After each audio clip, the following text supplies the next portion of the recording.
Everyone, my self ઋતુ શુક્લા. આજનો topic છે રાસાયણિક સહનિયમન અને સંકલનનો. એમાં અંતઃસ્ત્રાવ બિનપોષક રસાયણ છે, આંતરકોષીય સંદેશાવાહક છે, સીધા રુધિરમાં ભળી જાય છે, ખૂબ જ ઓછી માત્રામાં ઉત્પન્ન થાય છે, રિસેપ્ટર અથવા ગ્રાહી સાથે તે જોડાઈ શકે છે. એમાં ગ્રંથિઓ એટલે કે ગ્લેન્ડ્સ તે 3 પ્રકારની છે. અંતઃસ્ત્રાવી ગ્રંથિ કે જેને એન્ડોક્રાઇન ગ્લેન્ડ કહેવામાં આવે છે તે નલિકા વિહીન હોય છે. અંતઃસ્ત્રાવો સીધા રુધિરમાં ભળી જતા હોય છે.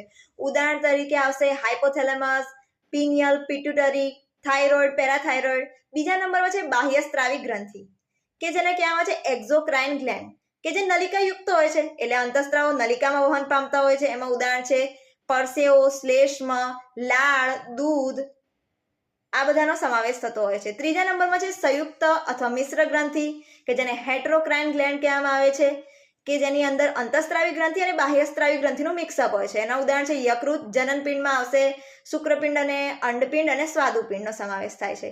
પછી આવે છે અંતઃસ્ત્રાવી તંત્ર એટલે કે એન્ડોક્રાઇન સિસ્ટમ. એની અંદર 2 વસ્તુનો સમાવેશ થાય છે, એક તો અંતઃસ્ત્રાવી ગ્રંથિ અને બીજું કે એવા અંગો કે જે અંતઃસ્ત્રાવ ઉત્પન્ન કરે છે. તેના અંદર ઉદાહરણ છે યકૃત, મૂત્રપિંડ, હૃદય, જઠરાંત્રિય માર્ગ. અને અંતઃસ્ત્રાવી ગ્રંથિની અંદર આપણે મગજથી શરૂઆત કરીએ તો હાઇપોથેલેમસ છે, પિનિયલ છે, પિટ્યુટરી છે, થાઇરોઇડ છે, પેરાથાઇરોઇડ છે, થાઇમસ છે, સ્વાદુપિંડ છે, એડ્રિનલ છે અને જનનપિંડ છે.